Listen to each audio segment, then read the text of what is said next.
বড় সেন মুভিটার কনসেপ্ট দারুণ, এক্সিকিউশনও ভালো, কিন্তু মুভিটা দেখতে অনেক বেশি বোরিং ভাই। আজকে দেখে আসলাম বড়তা সেন এই মুভিটা নিয়ে ছোট্ট একটা রিভিউ শেয়ার করবো আপনাদের সাথে। বড়তা সেন মুভিটার একটা ইন্টারেস্টিং দিক হচ্ছে এখানে দুইটা আলাদা টাইমলাইন দেখানো হয়েছে। একটা হচ্ছে জীবনানন্দ দাশের জীবন এবং আরেকটা হচ্ছে সোহেল মন্ডলের, যেটা হচ্ছে কারেন্ট টাইমলাইনের। জীবনানন্দ দাশের টাইমলাইনে আমরা তার প্রথম ভালোবাসা, বিয়ে, অর্থকষ্ট আর ধীরে ধীরে আমরা তার জীবনের নানা ঘটনা দেখতে পাই। অন্যদিকে সোহেল মন্ডলের ক্যারেক্টারটা হচ্ছে একজন বই পাগল মানুষ, তার রুম ভর্তি হচ্ছে শুধুমাত্র বই, আর মনে হয় সে জীবনানন্দ দাশের লেখা এবং জীবনানন্দ দাশের জীবন নিয়ে একদম ভাই ডুবে আছে। মুভিটা এই দুইটা টাইমলাইনের মধ্যে অনেকবার জাম্প করে, তাই প্রথম দিকে আপনাদের অনেকের একটু হলেও কনফিউশন ক্রিয়েট হতে পারে যে আসলে কোন সময়টা চলতেছে। কিন্তু যদি আপনারা একটু মনোযোগ দিয়ে দেখেন তাহলে ব্যাপারটা আপনারা ধরতে পারবেন। আর একটা জিনিস আমাকে সবচেয়ে বেশি ইমপ্রেস করছে, ডিরেক্টর জীবনানন্দ দাশের সময়টাকে যেভাবে রিক্রিয়েট করার চেষ্টা করছেন, সেই সময়ের বাড়িঘর, পোশাক আশাক, লোকেশন,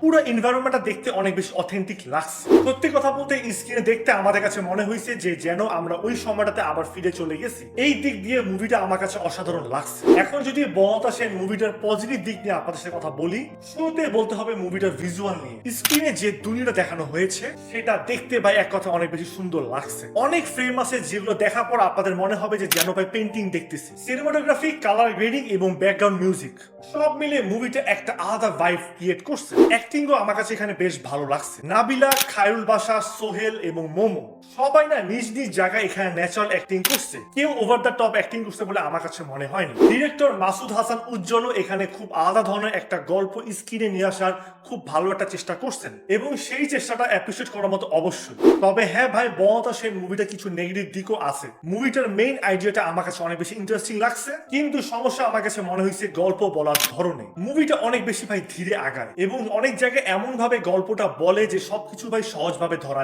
যায় না, যার ফলে আপনাদের মাঝে মাঝে মনে হতে পারে আসলে মুভিটা আপনাদেরকে কি বলতে চাচ্ছে। আর আরেকটা বিষয় হচ্ছে এইটা হচ্ছে ওই ধরনের মুভি না যে মুভিটা আপনারা সবাই একসাথে বসে ইনস্ট্যান্টলি এনজয় করতে পারবেন। যারা স্লো পেসের ফিল নিয়ে দেখার মতো পোয়েটিক মুভি দেখতে পছন্দ করেন তাদের কাছে অনেক ভালো লাগতে পারে, কিন্তু যারা মেইনলি এন্টারটেইনমেন্ট এবং ফাস্ট পেসড গল্প এক্সপেক্ট করে দেখতে বসবেন তাদের কাছে মুভিটা একটু স্লো এবং কিছুটা জটিল মনে হতে পারে।